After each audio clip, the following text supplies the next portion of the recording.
Hello, everyone. Good morning and good evening. And it's wonderful to have Alex with us today. And we're going to be talking about a very interesting topic. Just for people who don't know me, I'm Dr. Namrata. I'm a pediatrician and a medical writer for about 15 years now. I'm founder of Curacause. Started the company about 10 years back, and we work on medical writing projects and services for pharma, for research institutes. And with the advent of AI last year, so we kind of started evaluating it, and we were doing some research at our own end, that how to integrate it, how to implement it. And that is how I got in touch with Alex. So it was a LinkedIn conversation which we started, and we had a discussion. And somehow I was pretty impressed with his experience and what all he's done. So he's the chief technical officer at Hippo AI. It's a trust, so I would let Alex talk about that. And he's actually from a side where he's from the development stage, and we are at the user end. So that is why this webinar today is very important, because what we do as a medical writer, how we use a tool, how we implement it in our daily lives, that is something which we've been covering on quite a lot of webinar activities which we have done recently. But what does a developer think, when they are creating a tool, and how does the inputs and insights, what we are giving to a developer, how do they integrate it with the development? So that is where we would want Alex to focus on the session today. And over to you, Alex. Introduce yourself, talk about what you like and what are your experiences, and also about your organization. Welcome, Alex. Thank you very much, Dr. Namrata, for having me. I'm very happy to be here. Already, as Dr. Namrata already said, I'm the CTO of Hippo AI Foundation. We are basically a foundation trying to democratize medical AI. So medical researchers and medical writers are some of the users of our tools as well. Yeah, what interests me, I come from a software engineer background. What interests me around this topic is the capacity of AI to parse information and to help us navigate this complex world of information that we now live in. I mean, a lot of research is coming out in a lot of different fields, and I think AI, and especially generative AI, can be very much of help in this regard, in parsing all of this and understanding all of this. Maybe then I will start sharing my screen and go along into the presentation. Give me just a second.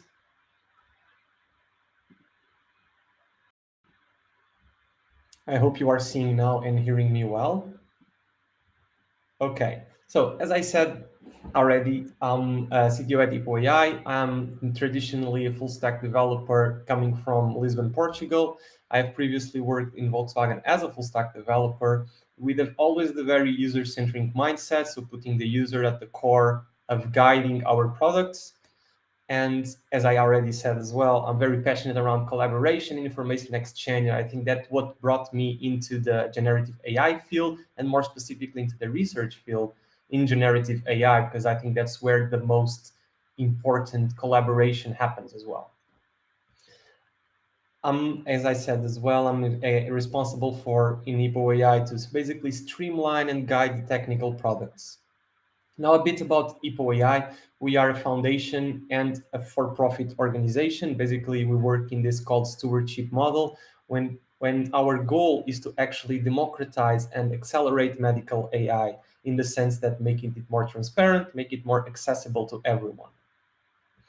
We are very firm believers of open collaboration, so we invite all of you to join our community Discord. That's where we share most news about our tools, also where you can go if you need help using them, if there's any bug that you faced. And also there are some active conversations happening there in the medical AI space, or in bio AI space as well. All right, that's the introductions. Now on to the talk itself. It's called Harnessing Generative AI Tools for Literature Search and Review. So we'll be exploring how to use generative AI in the context of research. For this, we will be starting with understanding generative AI. Then we will try to formalize a little bit better the research problem. Then we'll take a look into generative AI in the context of research. Then we'll also take a look at some of the concerns and possible mitigations around the same very concerns. And then we'll finish off by question and answers. All right, so start off, generative AI. What is this? The term generative comes from generate, and when people talk about generative AI, what they normally mean is neural networks that are capable of generating any actionable type of content, in the sense like audio, text, and images. One could say that every neural network is generating something, but when people talk about generative AI, what they mean is actually these types of actionable content: text, audio, images. Maybe let's see an example. This is one of the most simple neural networks that you will find in a lot of online tutorials. And this is doing is simply taking an input image. It's 28 by 28 pixel image, so a very small image of an handwritten digit. And on the other hand, is just outputting which digit is this handwritten about, or which digit is handwritten. This is not Alex, normal. Alex, sorry to interrupt you. You will Mhm. have to reshare your screen. Okay. So actually, because of the survey question, I think yes. Now it's Okay, visible. okay. Then give me a second. And then Visible it's now. ah, I stopped sharing now. Wait, give me another second. It should be quick. Okay, should be seeing now. Yes. All right. As I was saying, still on the generative, what is generative AI? What isn't? This is one of the most simple networks. It's simply predicting an handwritten digit, 28 by 28 pixels, and this is not usually considered generative, even though it's generating a prediction. It's not considered generative because the output is not really actionable. It's not audio, it's not text, it's not images. Let's look at the more tricky example. This is a network, actually a system of two different networks, being one the generator and the other the discriminator. These are called GANs, generative adversarial networks. Maybe you will come around this term sometime. And what is this is doing? The first one is clearly generative in the sense that it's taking some random noise and it's generating an image. And the other network will be kind of competing with the first one in the sense that it will be taking an image and kind of giving a score of how real is it, or is it real, is it fake? The goal here very quickly in these systems is basically to have these two networks competing, hence the term adversarial, and they both get really good at generating fake images and predicting whether image is real or fake. This is not the focus of the talk, but I thought you might want to know about that. Now on to the language models. This is what we'll be talking more about from now on, because it's what actually the most applicability come from. A language model is normally called generative since it outputs text based on some other text. It can also output a numeric representation of text. This will be useful for other cases that we'll see now, that we'll see a bit down the line. But when people, normally nowadays, when people talk about language models, they almost always mean the generative AI text output language models. All right. So what are actually large language models? Um, I will look at this from a perspective of GPT-3 and ChatGPT, since I think it's the one that has been more talked about in media, and also the one probably that we use the most. So in that sense, what is the difference between them? ChatGPT is based on ChatGPT, ChatGPT is based on GPT-3, but it's not actually the same. Let's see how they differ. First thing I will briefly mention is the underlying architecture of GPT, which are transformers. Transformers is a groundbreaking architecture that was introduced in 2016 by Google engineers, and it was actually just aimed at machine translation. So simple translation was the goal of the transformer architecture. And it's mainly constituted by these two blocks, an encoder and a decoder. The encoder basically will read the whole input sequence at once and will be outputting the numeric representation of it. This is what we have seen previously, that large language models can output a numeric representation. And the other part is the decoder works in a fundamentally different way, in the sense that it will be taking a sequence that is actually not represented here, but you can imagine that it's taking a sequence, a phrase here as well. We'll be taking or not a numerical representation passed in from the encoder, and will be outputting the sequence, the input sequence that it got, plus one word or plus one token, as I will mention from now on. What this means is that this does not run in one go like the encoder. It runs on several goes. So in this case, it's outputting the I am a student. It would take 4 runs to output this. First, it would output the I, then the M, then the A, then the student. This is also why if you use ChatGPT, you can say that you can see that it's outputting one word at a time. This is actually generating one word at a time. It's not a UI trick or anything. It's really the large language model. That's how it works. All right, very briefly, I won't go into detail here, but this is the attention head. So what's really behind the magic? And what I want to mention here is a simple thing, is for any input X of size N, or N words or N tokens, what's coming on the other hand will be of size N squared. This happens because internally, what happens in the large language model is that every word gets mapped a score into every other word.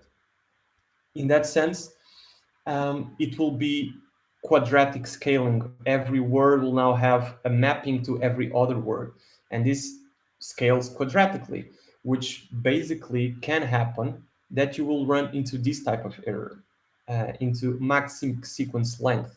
What happens is that due to this quadratic scaling nature, the developers must constrain the maximum sequence not to enter any difficult scenario like computation or computer memory overflow. All right. Now we can see that there can be two types of networks that can be, I don't know if you ever heard of BERT, but BERT is an encoder only architecture, and GPT, which we'll be focusing now, it's a decoder only architecture. GPT stands for Generative Pre-trained Transformer, and here you can better see the iterative nature of the decoder only architecture, in the sense that it takes an input sequence and it's at each passage it's generating another word, another token. One thing that it's important to mention again is the limit max sequence token. You can see that it has a maximum sequence limit of 2048 tokens, which is roughly equivalent to 1500 words. I really want to bring your attention to one particular thing, that is, these systems are all probabilistic models, in the sense that at the end of these complication transformations that we have seen, what they will output is a probability of the next word. They will always pick the highest, what they think has the highest probability, but nonetheless, they will generate a probability for every word they know, and then they will pick the highest probability. This has some serious implications. Like, truth does not really exist. Truth is not a concept for an LLM. They simply know what is probable and improbable. And that can be at the source of many major concerns, like hallucinations. Other thing that this is actually a good thing, that we can have almost like an innate confidence level, in the sense that if it's just a probability of a word, you can see in a very basic way how confident the model is that there is the next word.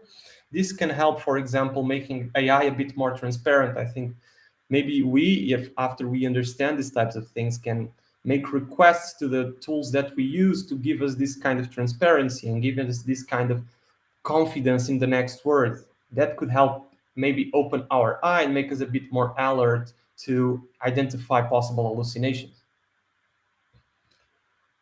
All right, that's very briefly and not thorough at all, GPT-3, what would happen if you would try to just talk to GPT-3? It would be a bit dumb, actually, in the sense that, for example, if you just gave it a question, the likeliness that a question follows another question in the internet, which is what they actually were trained on, is high. For example, forums are just a bunch of questions follow one by each other. So this is an example of trying to talk to GPT-3 where a question just leads to more questions instead of a question answer pair.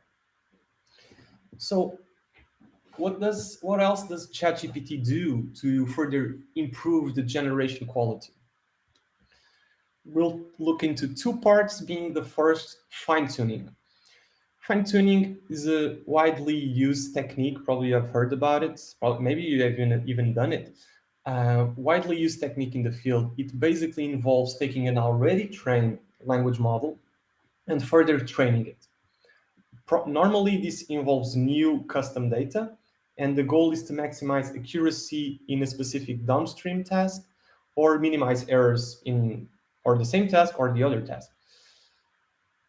You can think of fine-tuning as specializing the model in the sense that it will use the pre-acquired knowledge of the base training, but when you feed it and update all the weights or some weights onto the new data, it will be very guided into copying the style and wording of this new data. So how does this circle back to ChatGPT? What OpenAI did was actually hire contractors where were given the task of answering some prompts that they already have, so some questions that they already have, and the more thoroughly possible, of course. And this was then used to fine-tune GPT-3. Actually, it was GPT 3.5, but it's not relevant. They was fine-tuned with this data was used to fine-tune GPT-3. So what this is doing is kind of specializing the model into answering when given instructions. And this can have actually, fine-tuning can have a lot of different effects. It's very hard to tell what fine-tuning will do without looking at the data. One particular thing I found interesting in one of the blogs shared by OpenAI was how the fine-tuning was able to reduce so greatly the amount of hallucinations. Again, take this with a lot of salt, because without taking a look at the data, it's very hard to make sure or to think that this will always happen. This won't. All right, that's fine-tuning in a gist. Now on to my favorite and I think most relevant part, which is reinforcement learning from human feedback, or RLHF. Reinforcement learning from human feedback is more complex than fine-tuning, and instead of just retraining on new data, it basically builds upon a whole different machine learning field, reinforcement learning. I'll briefly go through what reinforcement learning functions for you to understand some of its biases. Like, first thing you need to understand is that reinforcement learning separates the agent from the environment. And in this sense, this environment, it's bootstrapped, it's initialized, and this will generate a state, or S0, for each time step. Now, the concept of time is introduced in the sense that agent is always interacting with an environment. So there's some kind of feedback loop happening. So the concept of time is essential. So again, the environment is bootstrapped, giving us S0, state 0, which is then fed into the agent. The agent now reads S0, and according to some mechanism, this highly depends on the agent, of course, will generate an action that will get fed into the environment again. Then the environment, taking the action, updates itself, generates a new state, and generates a reward. This is actually the core of it. Now the agent will receive the reward and will also update its internal state to maximize this reward. And this is very important, because you must understand that what's guiding the agent updates here is nothing else but the reward system, how rewards are given to them. And now circling back to ChatGPT, what is the reward system? The reward system is actually another network. So it's not the large language model, it's another model. And this was trained on another, again, OpenAI hired contractors to rank outputs, so already generated outputs from best to worst. And this kind of new generated data set of ranking was then used to train the reward model. And this reward model, then it's what's predicting how good, or giving the reward to our agent, saying how good his answer is. I want to bring your attention to this because any biases in, for example, the reward model or even the data sets, any labeler, I think when you're ranking responses, it's quite difficult to abstract yourself from any pre-existing knowledge that you have. So in that sense, any biases or any inaccuracies in ranking would get propagated to the reward model, which then would get propagated to the agent or our language model or ChatGPT. So in that sense, it's important to know how these things work because these introduce potential sources of bias, for example. All right, that is ChatGPT quickly. Now on to, I think we are now ready to dive into generative AI in research. Just before doing so, I think it's also important to more clearly define research and what we mean by it. And I think research can be divided into two parts, or simply can be divided in two parts.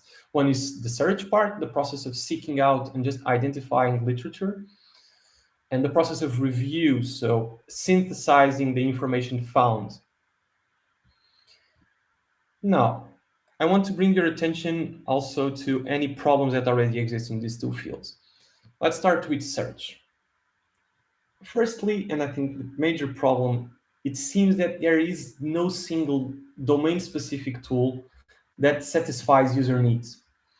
I will illustrate this by showing you this graphic shared by the head of the gastroenterology of a gastroenterology journal on how people arrive to the journal. Here you can see that most people are arriving to this gastroenterology journal by Twitter, Google, maybe even Facebook. You don't even see clearly PubMed as a clear winner here. And at least that's what I would expect. This is a scientific journal. I would expect that the scientific search engine on domain specific would be what people were mostly using. But this is not the case. This is actually social media. And let me tell you a story. I told you that in IPO we also work in the medical AI domain. And we were investigating why this is and talking to users. And one of the particular feedbacks that we got recurrently was Google just understands me better. I think this is a very funny and clear example of how generative AI is being used to also aid researchers, in the sense that Google understands what you mean and not exactly what you say. This is a very funny example of Google Scholar versus PubMed, where Google Scholar, even though you make this typo, this spelling error, it clearly understands and gives you the same results. Whereas PubMed doesn't even understand what you mean and gives you no results at all, which is concerning. This is, I think, what they mean when users say Google understands me better. And why is this generative AI?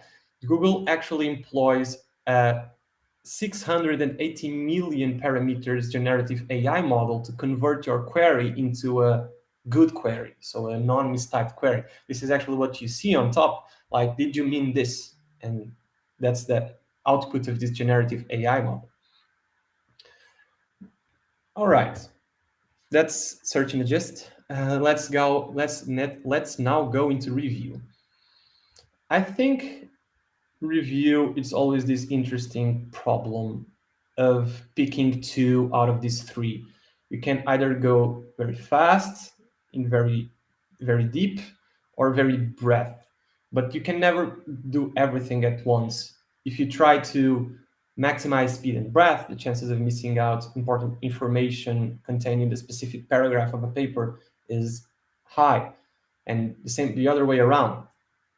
Uh, Let me tell you another story, also part of user research that we did, which was actually with a medical writer. We were talking on how does he mitigate this issue, because we live in a world of a lot of information, and trying to make sense of it all is very difficult. How do you make sure that you and your team actually doesn't miss out on important information. And his answer was, we actually have over 30 people doing the same. And I think that's very interesting, and it clearly it's an effective way of doing it. But I think it's a more a brute force approach. I think this can be, and especially in the latest years, it's evolving. It doesn't need to be like that anymore. Maybe, of course, you cannot do everything alone, and having several people would definitely help. But instead of having 10, 20, 30 people doing the same, maybe you can have two or three allied with generative AI tools. So I think we're now ready to dive into how to use generative AI in research. And we'll go by starting with the easier one, the easier problem that we had just mentioned. So review. Probably if you already use ChatGPT, you can tell that this is where it could be most useful. And you're right. The manual labor of simply parsing papers can be something that generative AI can help. And this is an example of actually using our tool, Ask Paper, but you could do this with many other tools, where you just have a paper, a question for your specific need, and it gives you a very specific answer. As I said, one should always maintain a very critical mind of using these tools.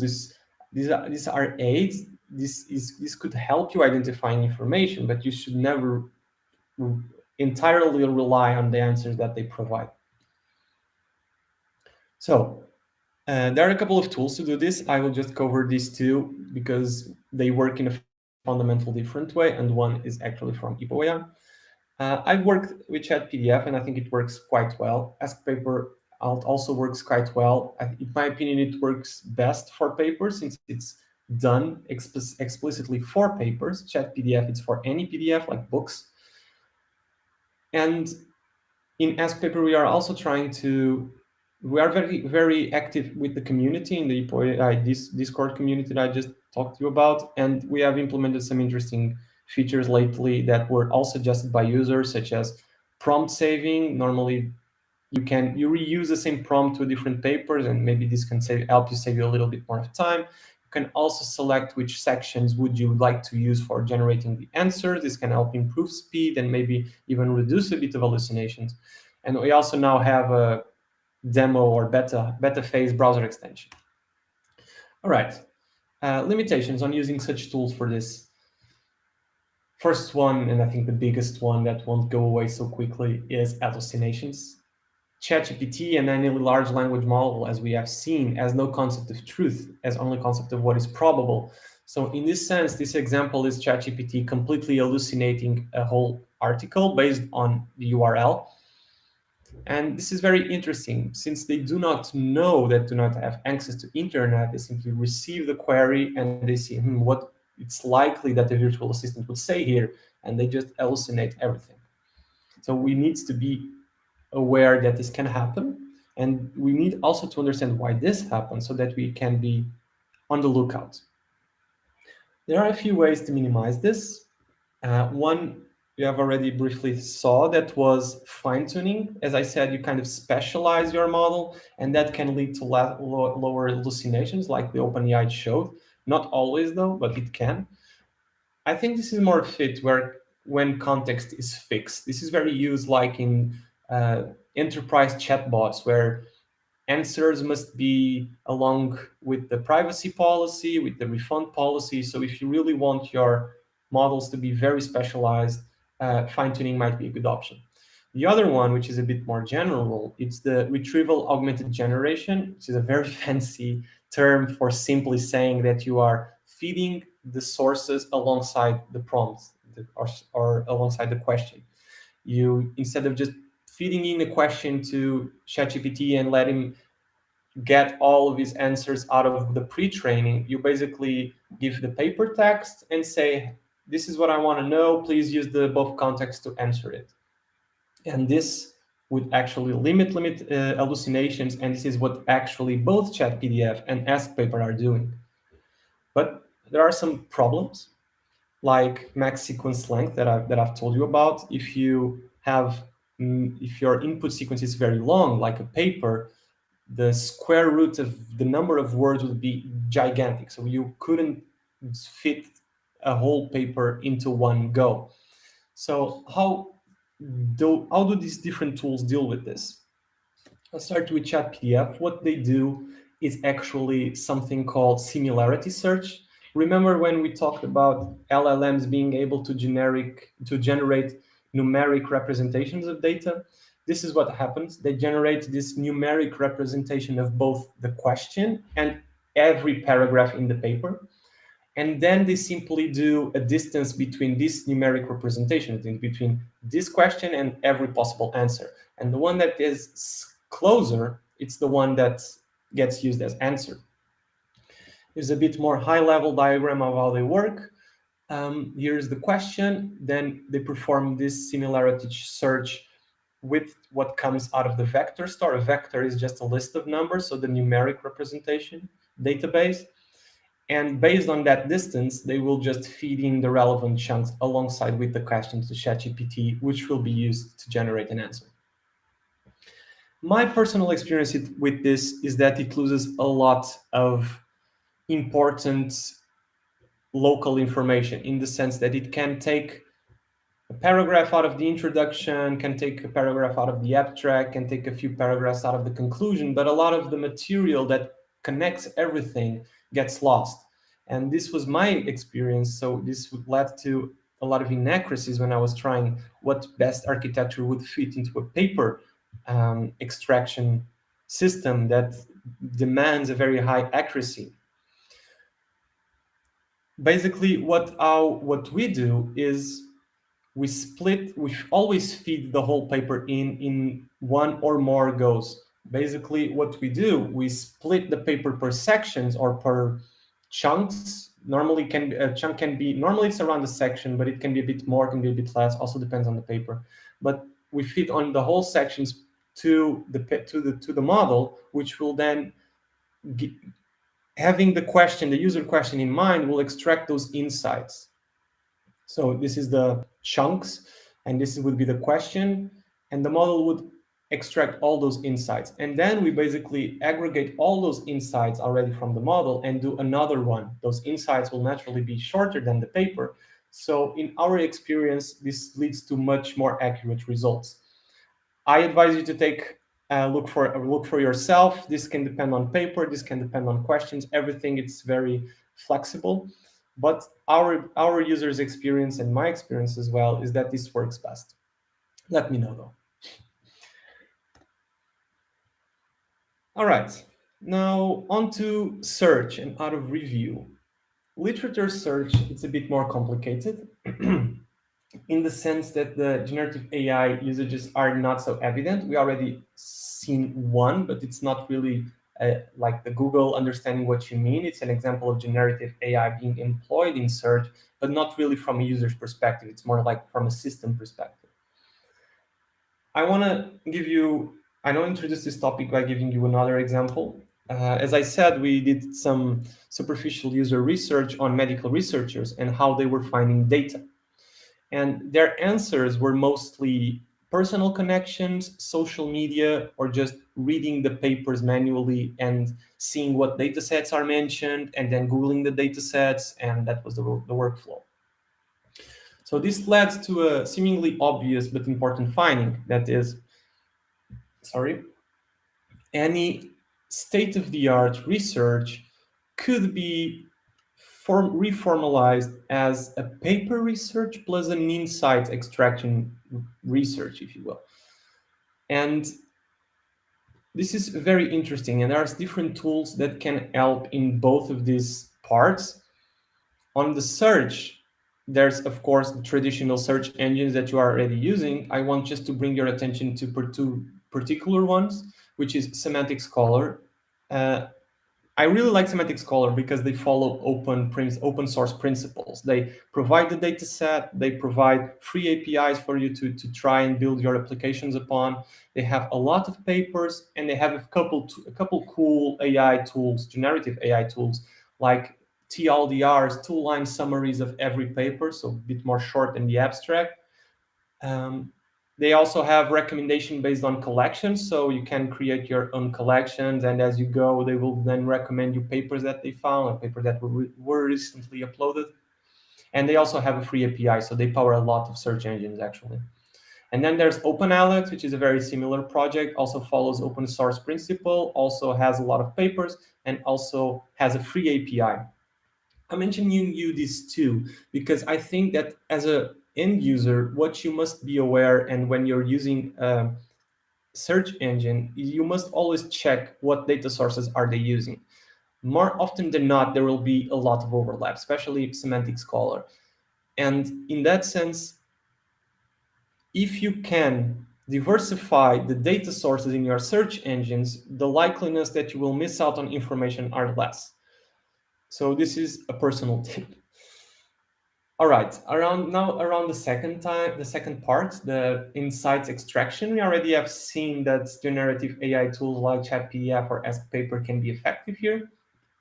This is an example of Ask Paper simply extracting data sets out of a paper. But I want even to go a step further and talk to you about something that we are trying out in IPO and in Ask Paper particularly, which is not only helping in the extraction, but also helping in the organization. So basically, as you are extracting data set, currently we only support data sets, but this could be applied for any research questions, hypotheses, or outcomes. As you keep extracting these out of the papers, you save them onto your dashboard, and then your dashboard will get always automatically updated from a large language model. Will be, so you have already 10 data sets and now you extracted two more. One was already there, the other one was not. So it will input the new data set and will feed in any extra information that it found onto your dashboard. I think this is working quite well, but everything is still very experimental. I would really like to understand if this is a concern, if this is a use case of you finding data, I would really like to know your opinions if you try this out. All right, that was quickly how generative AI can help you in search and review. Now I'd like to also bring your attention to some of the concerns. And the first concern, I think we should be very skeptical in the AI of anything unexplainable. Not only from a technical standpoint, because that's already a serious standpoint. This AI is very weird in the way that it works, in the sense that just a bunch of numbers flying around somehow give us a very readable text. That's a bit unexplainable. But also in the level of company policies. So taking a look at ChatGPT, this thing powers over 100 million users now, probably also a few thousand companies. And they have a lot of sources of biases which are unexplainable because we don't know. Like fine tuning, as I said, the data set is specializing the model, can also specialize towards some bias. We don't know the data set that they use for fine tuning. Also, the reinforcement learning from human feedback, what I've just told you, that what's guiding the agent is the reward model. So the reward model is a possible source of bias, and the data set trained to use to train the reward model as well. Then there's other concerns like in GPT-4 that all the above apply, plus any architectural changes that we are not aware of.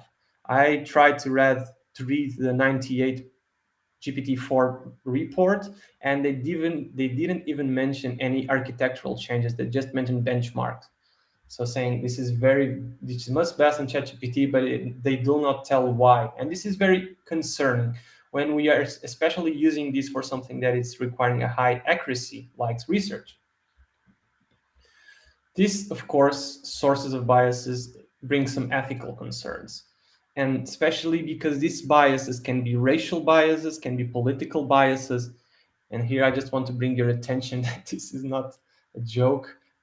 These models can be racially biased, they can be gender biased, they can be political biased. And unless we know why they are, unless we know the data sets and the reward model and everything, really, we cannot really predict in which ways they will be biased.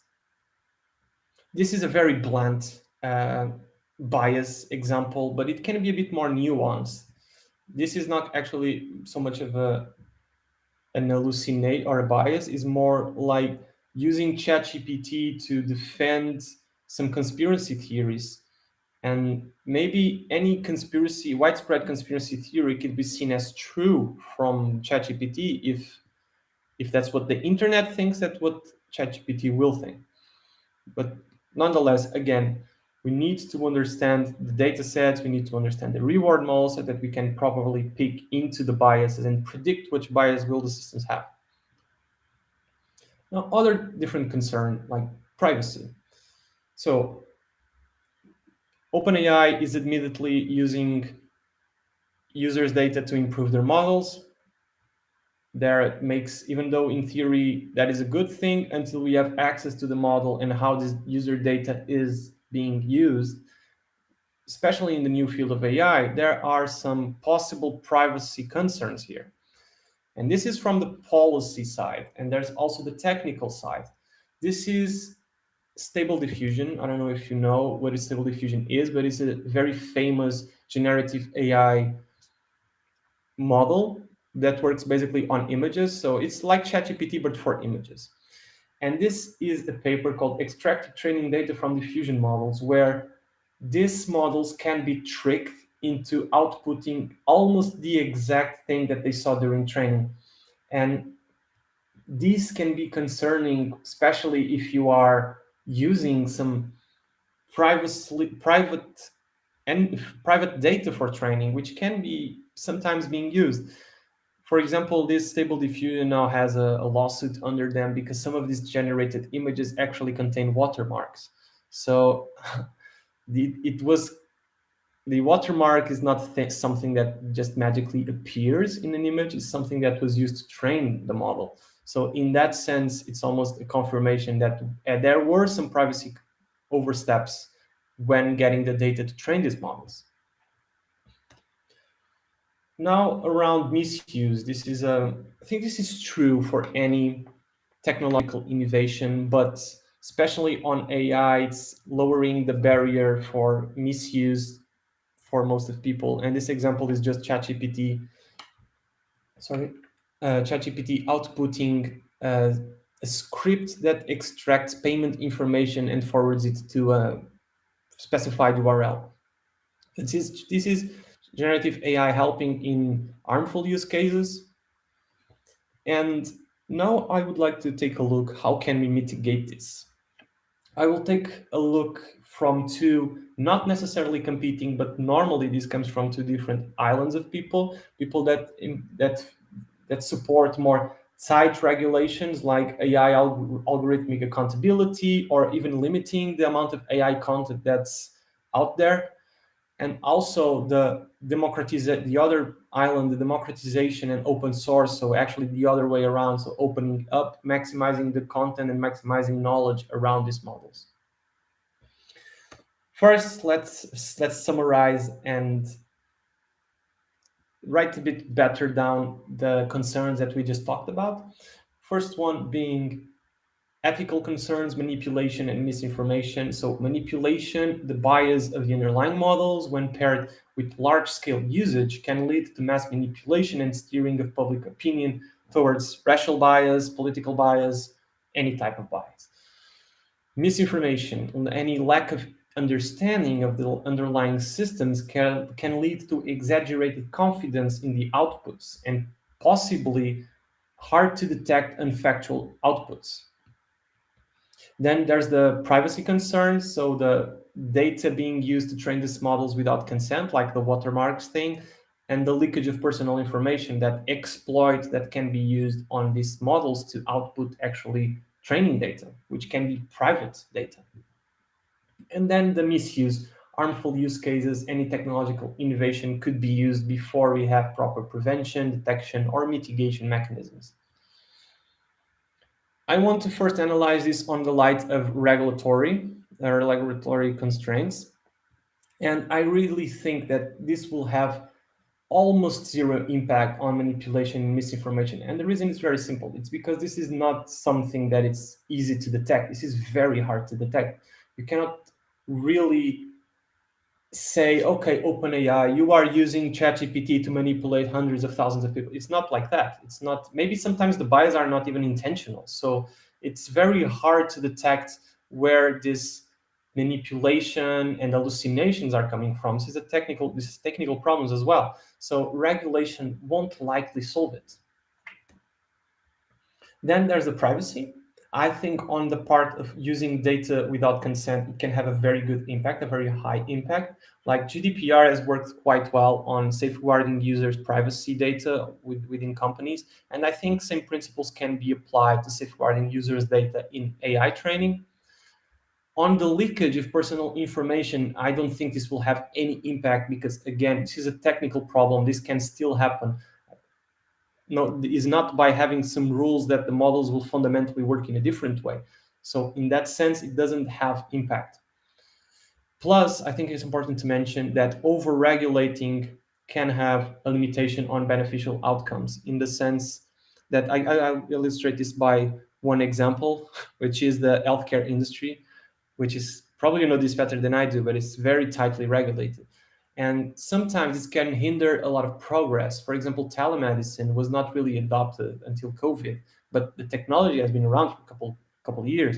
So I think the if you have too many rules to follow, then the possible outcomes and beneficial outcomes won't so easily reach out the end user, which is you and me.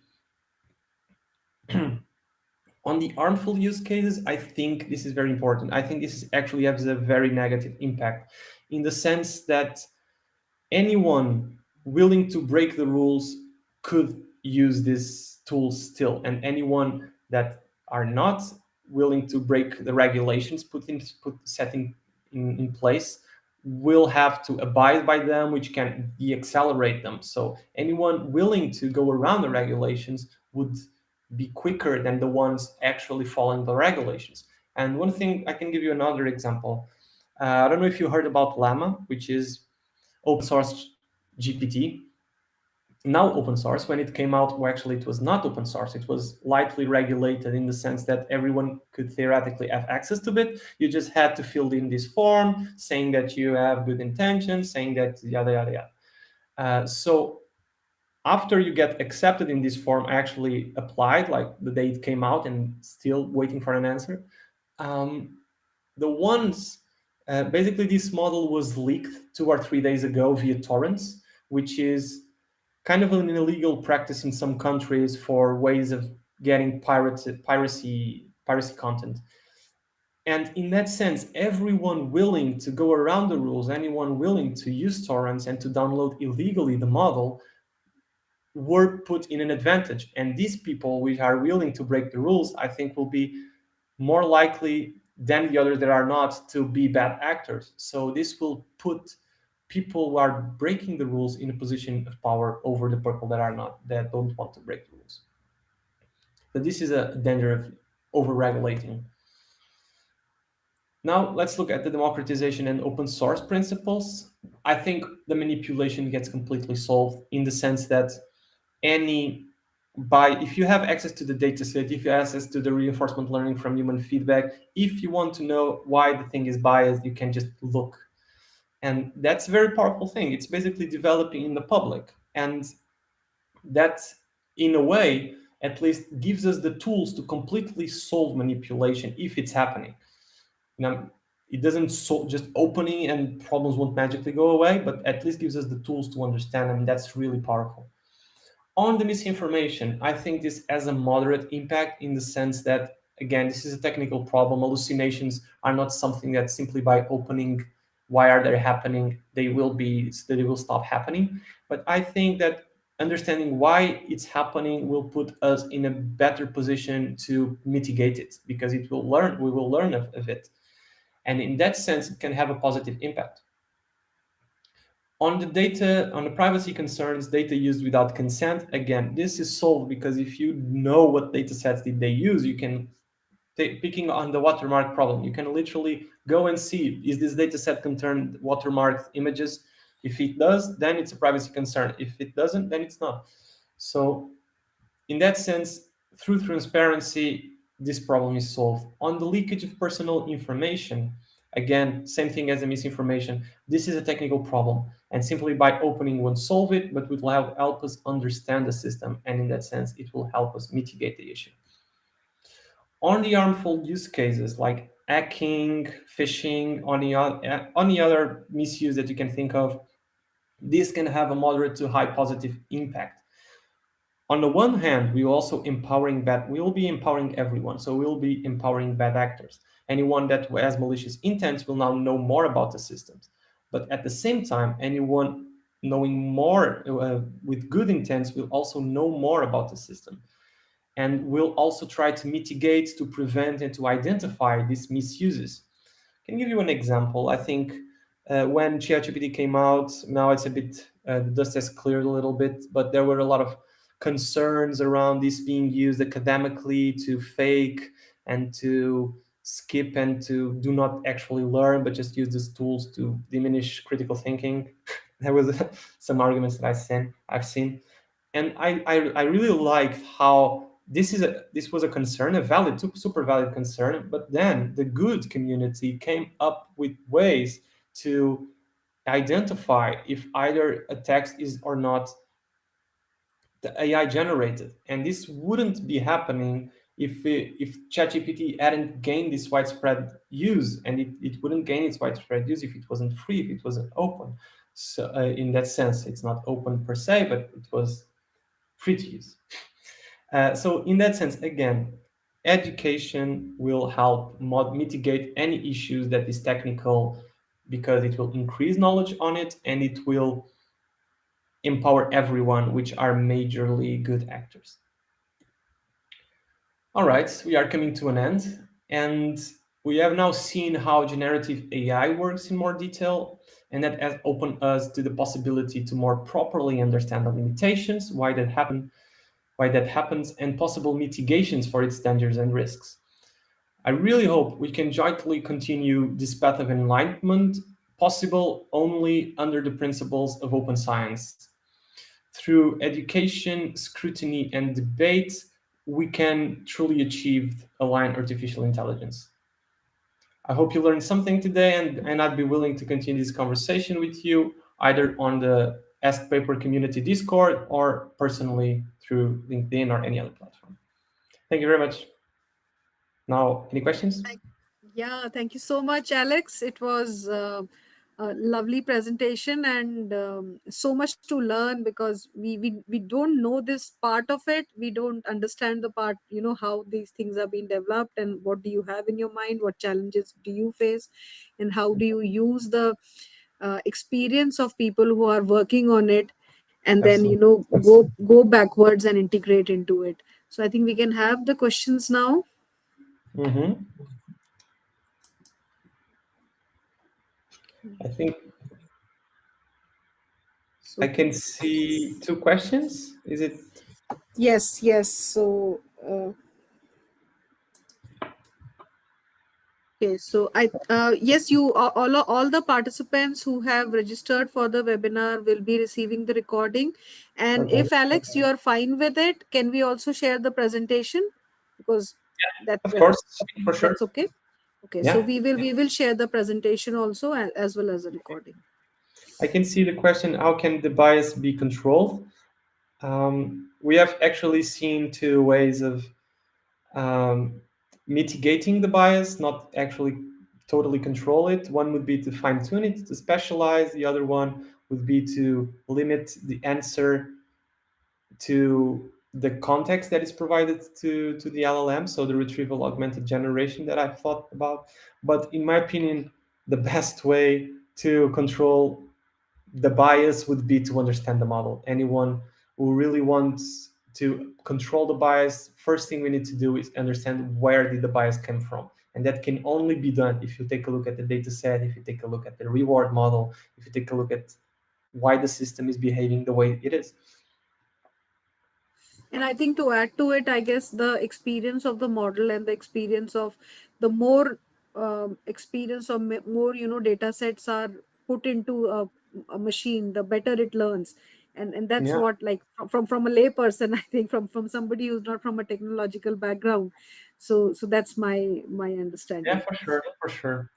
think education is the most powerful way to actually mitigate the limitations, The because the next question is, can we believe on GPT in research? can we believe on GPT in research? I will assume that the question was more like, can we use GPT in the research context or ChatGPT?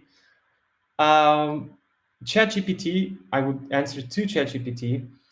I wouldn't use simple large language models without any retrieval augmented generation because they really hallucinate very easily. The more specialized you go, the more specialized is your answer. So the less available content is on the internet, the more likely it is to come up with an hallucination.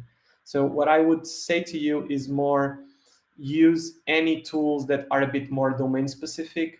Also try to understand how these tools are working, if they are fitting in the context, and always keep a critical mindset. I don't think right now the technology is yet ready to be capable of blinded trust. You should use it to if you want to cover more ground more quickly, but nonetheless, you should always double check what they are saying, especially if they answer positively, to confirm your biases or to confirm what you want to get confirmed.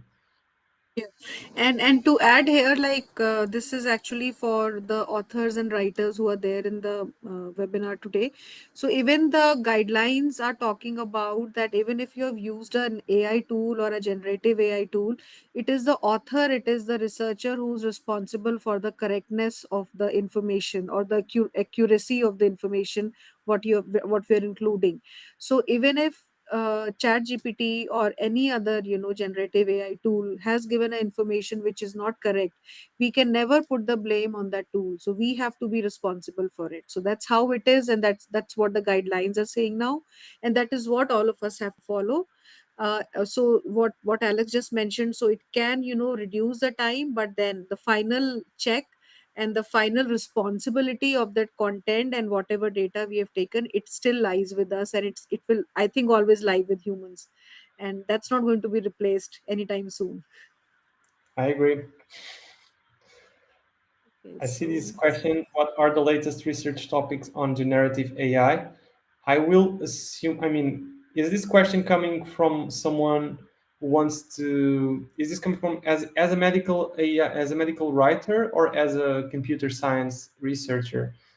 I think as a medical writer, the latest thing that you can try to understand is both the reinforcement learning from human feedback. I've already gone through a bit how does that work, but especially when every time that models claim to have larger contexts, normally this is something to be aware of, because as I said, this comes from the quadratic scaling, and it's not really easy to scale this in an easy way. So normally when this happens, when these people claim that they can take 1,000 papers at once and get the insights of all of them, they will be using different techniques that can really lower the accuracy of the outcomes.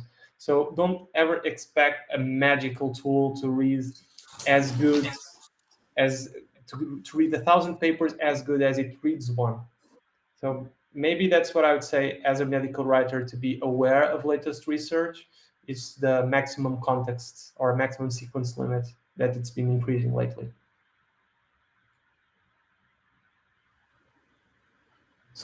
can we use chat gpt to generate graphics or generate pictures?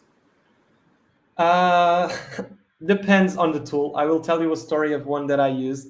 I'm basically also trying to employ some sort of personal assistant to help in my research topics.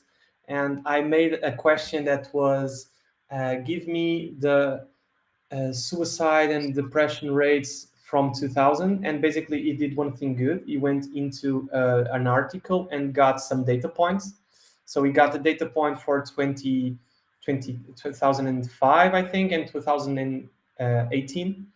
So those two, and it generated the graphic for with those two data points in mind. But anything in between, it completely hallucinated. So it just made some sort of normal graphic looking like, but everything was hallucinated. I then checked the article, and there was just two data points, one to begin with and one to end with. But everything in between was completely hallucinated. So in that sense, I wouldn't trust ChatGPT to get the data from itself and generate the graphic.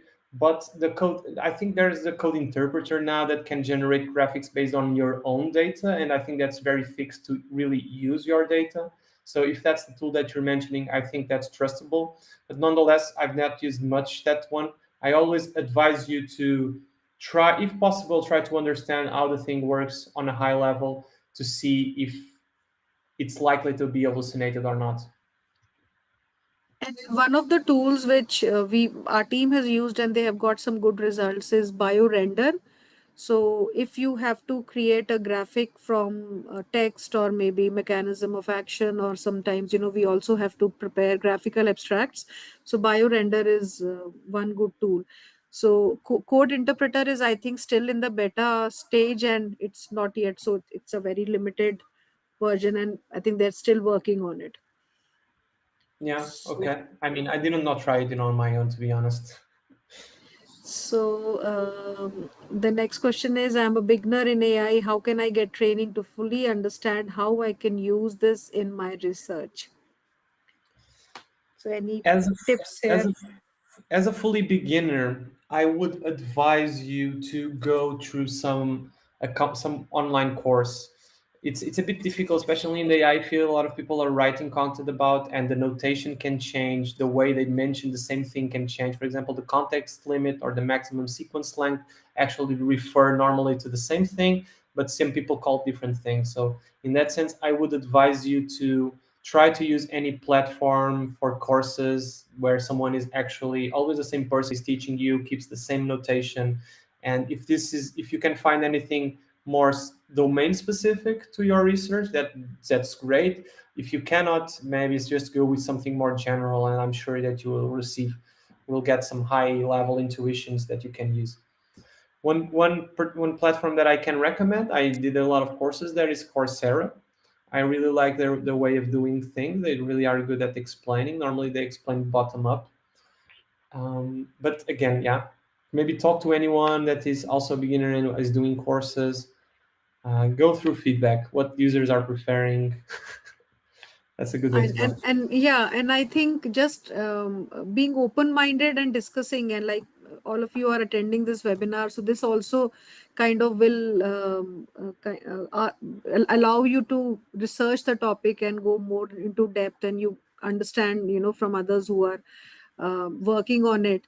So it may not be a very standard type of training which is very streamlined training, because it's a new field and everybody is learning, and even people who are creating the content, we may not consider them completely as experts, because it's a model which is still it's a work in progress, and that is something which all of us have to keep that in our mind.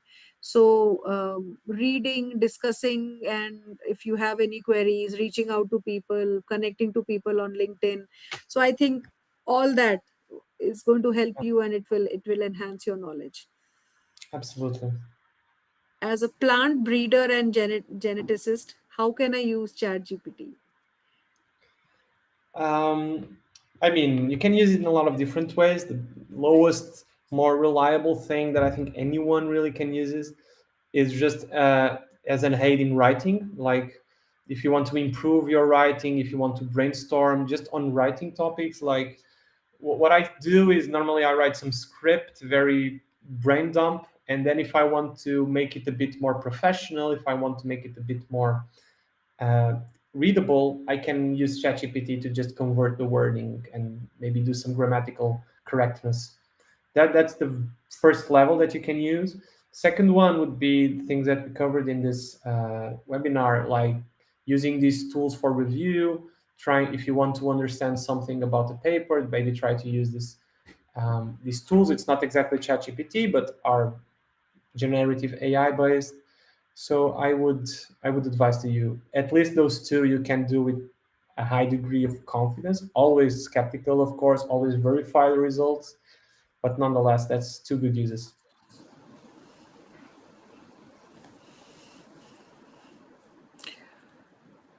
Is there any AI tool for review writing? So, Alex, do you want to take this? Review writing in the sense of writing. So you are making a literature review and you want help in writing this. Is that it? No, I think what probably they mean is they've already written something and they want a tool which can review what they've written. For So grammatical correctness or for yeah, like maybe grammatical proofreading. So that's there are a something which bunch. the tools are doing. Yeah. There are a bunch. ChatGPT, I think, in my opinion, works well in this. Hmm. Try to be specific in your prompt. One that I do is I literally say improve the writing with minimal changes. This is important because if you just say improve writing, it can happen that it just tries to write a book and somehow it's somehow hallucinating a lot of things. So try to play around a bit with the prompt that you have, say that it not to do much alteration, just to improve the grammatical sense. um, but yeah, ChatGPT works. I think Grammarly is also generative AI. A bunch of just identify. Yeah. I think there's a couple. If you just Google, there Yeah. should be a couple. Yeah. And then another thing, what one use case, what we have, come across as medical writers, it is if you're writing for a given audience. Now, suppose you have to write for a layperson, and it's a very core scientific, topic or maybe content. So you can give a prompt that explain this to me as if I'm a 5-year-old or a 10-year-old.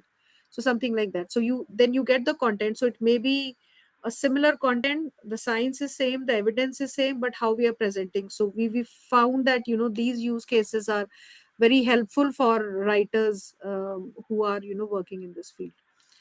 What is the use of chat gpt in agriculture? I think Alex already took it up, but if you want to add something.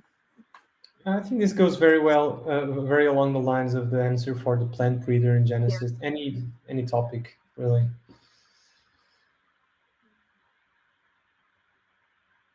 And summarize using GPT to help us in writing, but not replace the individual writing Yes. reviews. I think so. Yes. Yeah, don't use them independently. Always verify what they do. So this is a good summary of what we were just talking. Yeah. Can also see this one. Yeah. Can ChatGPT analyze content from picture? Not ChatGPT. GPT-4 can, but I think that's not open to the public. But there are a bunch of image to text or captioning models. They are called. In my opinion, I've gave it a go around academic images like graphics, but these are not so great yet. This is good, for example, identifying that there is a giraffe on the background, but analyzing quadratic scaling, analyzing overlap, I don't think those kind of high level concepts are there just yet. But the field advances at an outstanding speed, so there could be that there are already some interesting tools for your particular use case.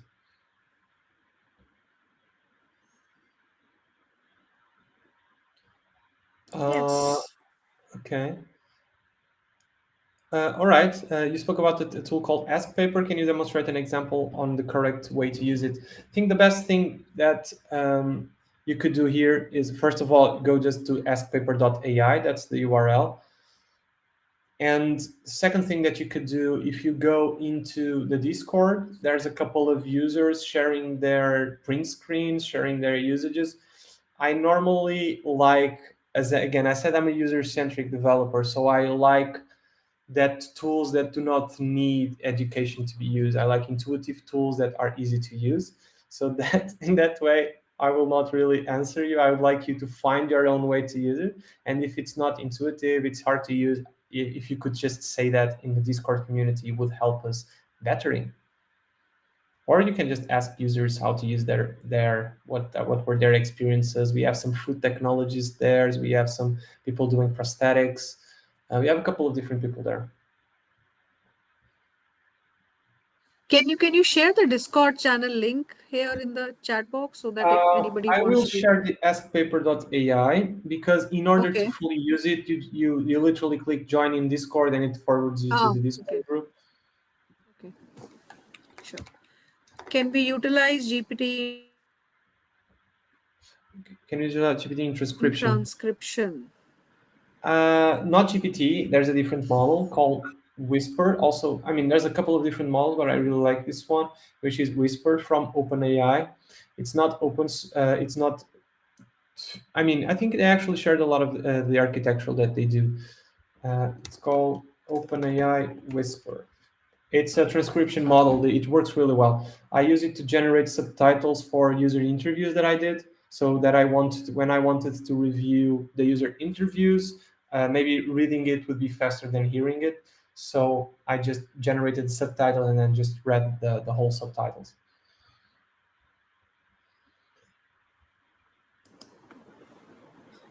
Okay. So I think that's all. We don't have any further questions. So thank you so much, Alex, for sharing Thank, your experience and thank and you for and having me. te- teaching us, and making us understand what goes behind the scenes and what is behind the curtain. So that was Yeah, very good.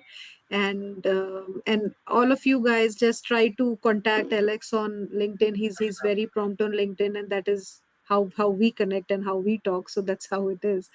for And sure.